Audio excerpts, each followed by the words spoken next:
One nation one election, कल से आपने काफ़ी सारे सोशल मीडिया में, काफ़ी सारे न्यूज़पेपर्स में ये वन नेशन वन इलेक्शन का कॉन्सेप्ट सुना होगा। तो आइए आज इस वीडियो के थ्रू हम समझने की कोशिश करते हैं कि ये कॉन्सेप्ट एक्चुअली है क्या और इससे हमें अल्टीमेटली क्या बेनिफिट होने वाला है। Hi all, I welcome you all to my channel legal with Shalini. I hope you are all doing well. अब इस कॉन्सेप्ट को अगर मैं सिंपल वर्ड्स में आपको समझाऊं तो ये सिंपल ये कहता है कि जितने भी लोकसभा के, जितने भी स्टेट्स के और जितने भी लोकल बॉडीज के, मतलब पंचायत के और म्यूनिसिपल्स के इलेक्शन हो रहे हैं, उन सबको एक ही टाइम करने के लिए ये कॉन्सेप्ट लाया गया है। इसके लिए कमेटी फॉर्म हुई थी जिसको हमारे फॉर्मर प्रेसिडेंट रामनाथ कोविंद ने लीड करा है अपने कुछ मिनिस्टर्स के साथ, और उनने अपनी एक रिपोर्ट सबमिट करी थी जिसपे कल हमारे प्रधानमंत्री ने अपने कैबिनेट के साथ इस पे अप्रूवल दिया है। कैबिनेट बेसिकली वो होता है जो हमारे प्रधानमंत्री हैं, उनके कुछ इंपॉर्टेंट जो मिनिस्टर्स हैं वो उनकी कैबिनेट कही जाती है। तो अब हम इस पे डायरेक्टली जाने से पहले ये समझते हैं कि एक्चुअली क्या ये हमारे देश में पहली बार लागू हो रहा है, क्या हमारा देश वो पहला देश बन रहा है जो इसे लागू कर रहा है, या कोई और देश भी है। तो चलिए पहले ये समझते हैं कि ऐसे और कौन से देश हैं जो कि एक्चुअली इसे अभी इस टाइम पे फॉलो करते हैं।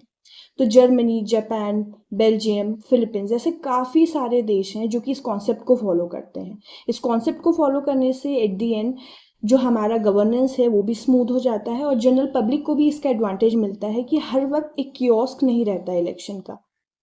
अब इसके बाद मैं आपको बताती हूँ कि ये जो वन नेशन वन इलेक्शन है पहली बार इंट्रोड्यूस नहीं हो रहा है इंडिया के अंदर। जब हमारा देश पहली बार आज़ाद हुआ था, उसके बाद 1950s में जब हमारे पहले इलेक्शन करे गए थे, तो तब एक्चुअली ये पहली बार ही सारे इलेक्शन साथ में हुए थे। बट धीरे धीरे जैसे जैसे काफ़ी सारी गवर्नमेंट्स ने अपने अपने स्टेट में इलेक्शन करवाए और किसी एक वजह से अगर वो गवर्नमेंट फेल हो गई और वो नहीं चल पाई, तो ऐसे में हर स्टेट के जो इलेक्शन है वो अलग अलग टाइम पे होने लगे। और इसी की वजह से आप आज की डेट पे अगर देखें तो सितंबर में अभी जम्मू एंड कश्मीर में इलेक्शन चल रहे हैं, इसके बाद हरियाणा में होने वाले हैं अक्टूबर में, और उसके बाद महाराष्ट्र में होने वाले हैं, और नेक्स्ट ईयर जाके फिर झारखंड में होने वाले हैं।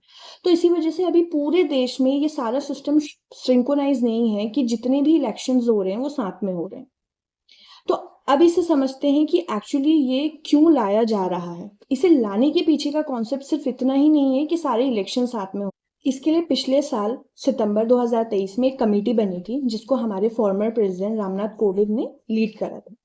अभी मार्च 2024 में उन्हें 18,000 पेजेस की एक रिपोर्ट सबमिट करी है इस फेवर में कि वन नेशन वन इलेक्शन देश के अंदर होना चाहिए। और हमारी जो प्रेसिडेंट है वो अब आगे जाके इस पे एक्सेंट देंगी जब ये एज अ बिल इंट्रोड्यूस हो जाएगा। तो अभी तो फिलहाल इसे हमारी जो देश की सेंट्रल में गवर्नमेंट है उनने अपनी एक अप्रूवल दी है। इसके बाद ये जो वन नेशन वन इलेक्शन है ये एज अ बिल बन के जाएगा हमारे पार्लियामेंट में विंटर सेशंस में, जहाँ पे हमारी लोकसभा और राज्यसभा इसे अप्रूव करेंगे। उसके बाद फिर ये बिल हमारा बन के जाएगा प्रेसिडेंट के पास, जहाँ पे वो इसे अपनी एक्सेंट देंगी। एक बार जब वो इसे साइन कर दें तो ये पूरी तरीके से इम्प्लीमेंट हो जाएगा और हमारे प्रेसिडेंट के एक्सेंट देने के बाद ये हमारे देश में लागू हो सकता है। तो अब यहाँ पे ये भी समझने की ज़रूरत है, क्या ये तुरंत लागू हो जाएगा या इसे इफेक्ट में आने में टाइम लगेगा। तो बेशक ये इम्प्लीमेंट तो हो जाएगा, बट इसे इफेक्ट में देखने के लिए हमें वेट करना पड़ेगा 2029 तक। अब इसके पीछे का लॉजिक भी समझिए क्यों। क्योंकि अभी ही हमारे लोकसभा के इलेक्शन हुए हैं और उस रिपोर्ट के अकॉर्डिंग जो सबमिट करी गई है उसमें ये मेंशन है कि अगर हमें इसे इम्प्लीमेंट करना है और सारे ही इलेक्शन को सिंक करना है तो हमें 2029 पे इसे, जब हमारे लोकसभा के दोबारा से इलेक्शन हो तब से हम इसे सिंक कर सकते हैं। अब वो कैसे करेंगे चलिए समझते हैं। क्योंकि अभी तो जो हमारी लोकसभा की इलेक्शन हुए हैं उसके बाद हमारी गवर्नमेंट ऑलरेडी बन चुकी है।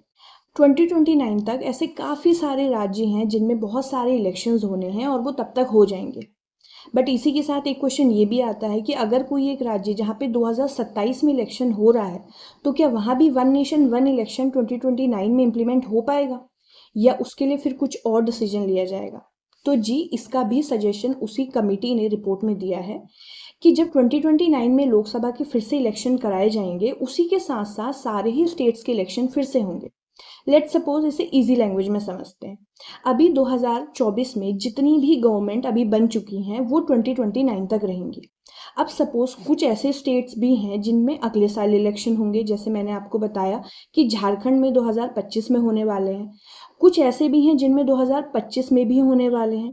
तो ऐसे में उनकी जो भी गवर्नमेंट बनेगी वो सिर्फ 2029 तक ही बनेगी, वो अपना 5 साल का टेन्योर पूरा नहीं करेंगी। मतलब अगर वो अभी 2024 में बन रही हैं या 25 में बने या फिर 26 में बने, वो सिर्फ 2029 तक ही रूल करेंगी। 2029 में जब लोकसभा के इलेक्शन आएंगे, उसके साथ ही सारे इलेक्शंस को एक ही साथ करने के लिए हम सारी गवर्नमेंट को उस समय डिसॉल्व कर देंगे। डिसॉल्व करने का मतलब ये होगा कि फिर से री इलेक्शन होंगे एक ही सिंक में लाने के लिए।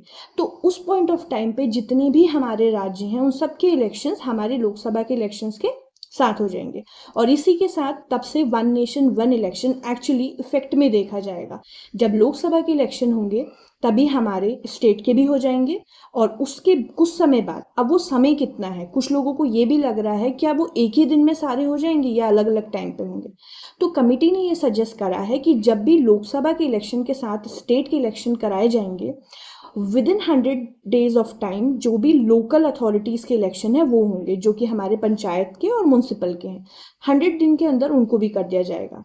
अब इस कमेटी ने ये भी बोला है कि इसको करने के पीछे का रीज़न ये है कि जितने भी resources through out the year use होते हैं, बार बार इलेक्शन होने की वजह से काफ़ी सारे जो ऑफिसर्स हैं उनको भेजा जाता है इलेक्शंस के लिए, काफ़ी सारी सिक्योरिटी यूज़ होती है और काफ़ी सारे अदर रिसोर्सेज यूज़ किए जाते हैं। तो इन सब का जो रिसोर्सेज का यूसेज है इसको मिनिमल करने के लिए और लोगों के कन्वीनियंस के लिए इस वन नेशन वन इलेक्शन को लाया जा रहा है। अब अल्टीमेटली आपका और मेरा इससे क्या बेनिफिट है? तो अभी आप देखेंगे कि हर बार हम लोग जब भी इलेक्शन में जाते हैं, हम लोगों के लिए अलग अलग टाइम पे इलेक्शंस आते हैं। इस वजह से कहीं ना कहीं आपको और हमको भी इनकन्वीनियंस होता है। लोकसभा के एक अलग टाइम पर आते हैं, फिर हमें स्टेट के लिए अलग टाइम पे देने पड़ते हैं और लोकल अथॉरिटीज़ के लिए अलग।